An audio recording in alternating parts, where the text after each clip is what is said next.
appears that sometime, I'm not sure when, but sometime after having children, I turned into Monica Geller. And I'm not happy about it. My name is Elizabeth from the Supermum Detox, and I have made it my mission to help mums reduce overwhelm and bring more joy into their lives. And that's what I want to talk to you about today. But first, I left my cup of tea over there, so I have to go get it. Just 1 second.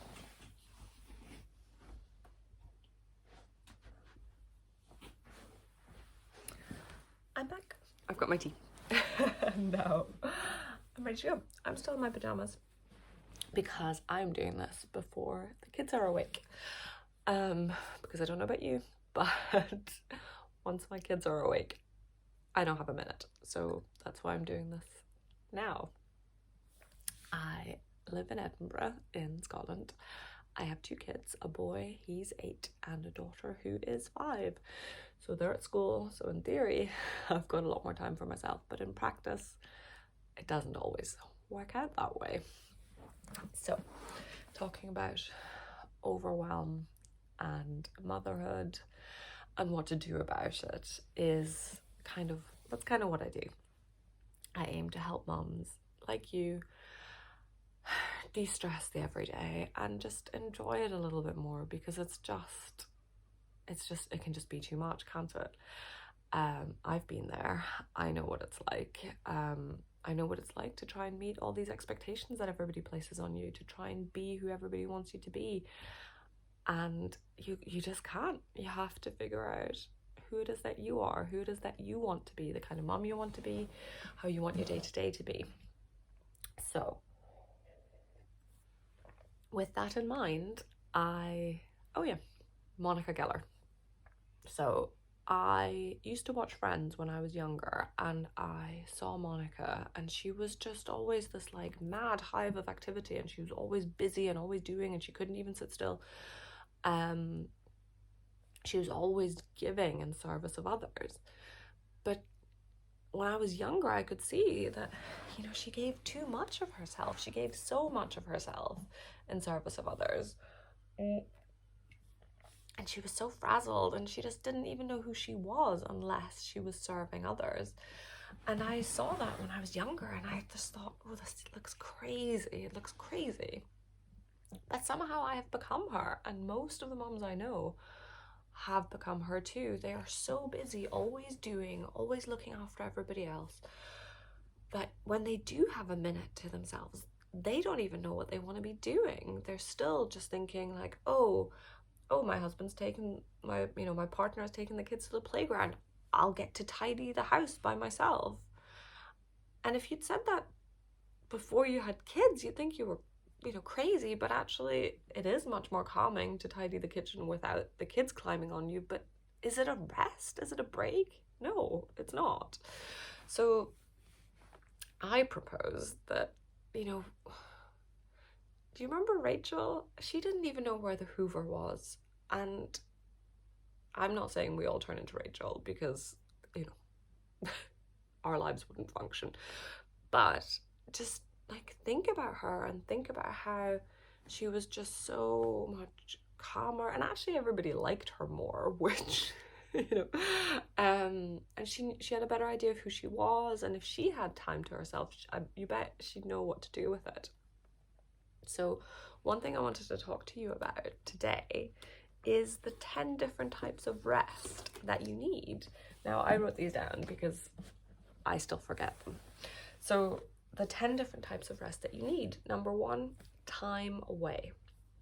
Time away from, whatever your responsibilities are. Oh, I know, there was something else I wanted to talk to you about. So I read the study that said that women who work outside of the home, who work part-time, in actual fact, end up working 98 hours a week. So that is their part-time job on top of all of the responsibilities they have in the home. Altogether, responsibilities in the home, responsibilities in looking after children, all together, that adds up to 98 hours a week. Now, just to put that into perspective, there are only 168 hours a week. So if you work 98 of those, it doesn't leave any time for you. It's, is it any wonder that we're all so frazzled and so just, when we do have a minute, we don't even know what to do with it, because we work close to 100 hours a week, every single week, and we just don't have a break. We don't have a rest. So this is why I came up with this list. I took an existing list, you may have seen it already, the 9 types of rest, and I looked at it and I thought there's some really good stuff on there, but it doesn't fully apply to mums. So I changed it and I added some stuff to it to make it apply to mums a little bit more. So the different types of rest mums need: time away from work, time away from the home, just a chance to be somewhere completely different. Number 2, I think this is a really big one: permission not to be helpful. When was the last time that you fully gave yourself permission not to be helpful? So I see this all the time in the mums. So my kids are at school, and so a lot of the mums that I see their kids are at school too, and they may in theory have time, but do they ever just give themselves permission in a day just to do something that they want to do purely because they want to do it? Almost all of them are still really busy in service of others. And obviously, of course, things need to happen around the home, and they take that on, and they do almost all of it. And they spend the time when their kids are at school fully still in service of their kids and of their home and of their spouse, so that even while their kids are at school, they still don't have permission not to be helpful. So I think for mums, this is a really big one. What would your life look like if every once in a while you gave yourself permission not to be helpful, not to do anything useful, just to do something, whatever it may be, that you want to do, not something that somebody else wants you to do? Another big one: alone time to recharge. Now again, you may have alone time while the kids are at school, but if you're busy in service of others, then it's not really alone time, because you're still thinking about the emotional needs and the physical needs of your family. Number 4, do something unproductive. Now again, we spend so much time being productive, being in the service of others. What would it look like if you just gave yourself a chance to do something totally unproductive? Maybe something really silly. I was watching this talk by Brené Brown, and she was talking about how she went, I think she called it gourd painting, like painting butternut squash. Like something exceedingly silly that's not about being good or helpful or productive, but just something really, really silly. Do something fun. Now, this is a hard one for a lot of moms, because I bet you don't even know what fun is for you. So, that's something to think about, that you're giving so much of yourself in service of others that you don't even really know what fun means for you. Now, what I would recommend to try and figure out what fun is for you is to actually think about what fun isn't. So maybe pause this video and just have a think about what isn't fun for you.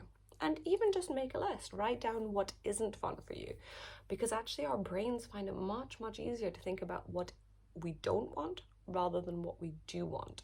So if you start with what you don't want, actually what you do may well kind of come out of it. So just give that a try.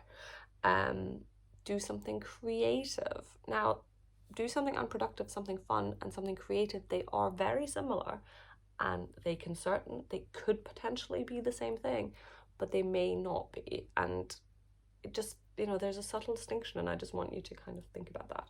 So do something creative, and it can be anything. It can be a walk in nature. A walk in nature can be creative. If you love nature and you find it really restorative, and it just kind of, fills your mind with just happy thoughts, then a walk in nature could be that. It could be a visit to an art gallery. It could be a gourd painting session. That way you're kind of ticking two boxes with one stone. Don't know what that is. Anyway, you can, combine them, but this isn't about being productive. It's just being aware of the different types of rest that you need but are probably not getting. Now, paying attention to your own needs. Now, I imagine that you are so busy in service to others that you don't even have a chance to think about what it is that you need. So this is one of the reasons I think why actually moms, when they do have a minute to themselves, they have no idea what they want to do, because you're so busy attending everybody else's needs. You know, your kid, and oh, it's the wrong sippy cup, and they don't have the right blanket, and they don't have the right teddy, and where's their school stuff, and they're really sad because their friend was unkind to them at school, and actually your kid's not sharing, and oops. It's just so much. Your brain is so busy always trying to look after everybody else. So a break from that, just some time just to think about what it is that you need and that you want. And number 8, I think, is a really big one, and it's one that I don't think we talk about enough. So only meeting your own emotional needs. Now, I would say meeting the emotional needs of your children is actually the biggest job of motherhood, and yet we don't talk about it. When you're kind of, when you say to a mom, oh, what did you do all day? And she'd say, oh, I didn't really do very much. But actually she spent all day, looking after her 3-year-old, giving her 3-year-old hugs when she needed it, being close to her 3-year-old because that's what her 3-year-old wanted, not going to the loo by herself because the 3-year-old obviously came in, and reading to her and cuddling her and just being emotionally available and constantly reading the emotional cues that your kids are sending you. That is the work of motherhood. But we don't talk about it. We talk about, oh, is your kitchen clean? Are the beds freshly made? It doesn't matter. What matters is meeting the emotional needs of your children, and you do it all the time, but nobody ever talks about it, and nobody ever really gives you credit for it, and it's time to change that. But for today, what I want you to think about is having some time just to meet your own emotional needs. Again, you're so busy in service of others that you don't have time to meet your own emotional needs. You don't even get to drink a cup of tea when it's hot. So I don't think you're meeting your own emotional needs. And by that, I just mean, are you feeling sad? Give yourself time to feel sad. Are you feeling angry? Are you feeling hurt? Just give yourself time to feel those things. And, it probably will mean time away, because, when we're sad, then our children see us sad, and then that's a whole different conversation, and then you're back to meeting their emotional needs rather than looking after your own. So I think number 8 is really important. Just, something to think about, something to be aware of, really. Number 9, one I personally love, taking a nap. Don't get to do it often enough, but when I do, my God, I love a good nap. And number 10, quality time with a friend. Just somebody who loves you, somebody who gets you, somebody who you really enjoy spending time with. And if you're thinking, oh, I don't currently have that person, visit the Supermom Detox blog, and I have a post there on how to build a community, how to build a tribe. So I know that these 10 points, there's a lot there, and it's just something to think about. And you'll notice that yoga was not on that list, because yoga isn't a type of rest. Yoga is actually a type of self-care. You're looking after your physical body and probably your mental body as well by doing yoga. So it's self-care, it's not rest. Getting your hair done, self-care, it's not rest. They're completely different things, and you need both. But the reason I'm talking about rest is because I think, we know about self-care a little bit. We don't really talk enough about rest, and we don't talk enough about, some of the things on this list of the things that you actually really need as a foundation. Because, yeah, your hair can look lovely, but if you're emotionally completely drained, it doesn't matter. You need to kind of build the foundation of getting this different type of rest to then build on with the self-care.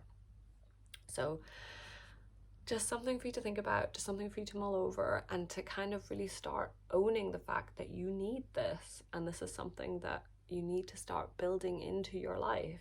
It's just being aware of it, being aware of the types of rest that you're not getting, and then giving yourself permission to start adding them into your day. Because often I think, we are our own worst enemies, that actually if we do have a minute, we think, oh, I should be, sorting out the pantry, or I should be, sorting out the kids' clothes. And actually, that stuff is nice to have. It's nice to have a tidy pantry, sure, but it doesn't define your worth as a mother, and it's not as important as you. And I know this is a cliche, you can't pour from an empty jug. I know, it's a cliche, but I've forgotten how to say it. But it's true, you can't. So you can't look after everybody else unless you're looking up, unless you're getting these types of rest. So, if you won't do it for you, do it for your family, do it for your children, because you will meet them in a much more joyful, calm, and less overwhelmed way if you're able to incorporate these types of rest into your day. And even if it means plugging the kids into the iPad for an hour so that you can just go and paint your gourds, paint an apple, whatever you want to do it. Give yourself permission to prioritize yourself.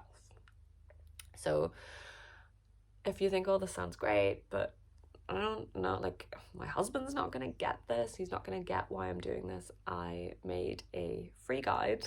It's rather cheekily called How to Train Your Husband. It's a little bit tongue-in-cheek, but it's really just a really helpful guide to think, like, how do I talk to him about this? How do I communicate my needs? How do I get him to be more helpful around the house so that I don't have to do everything?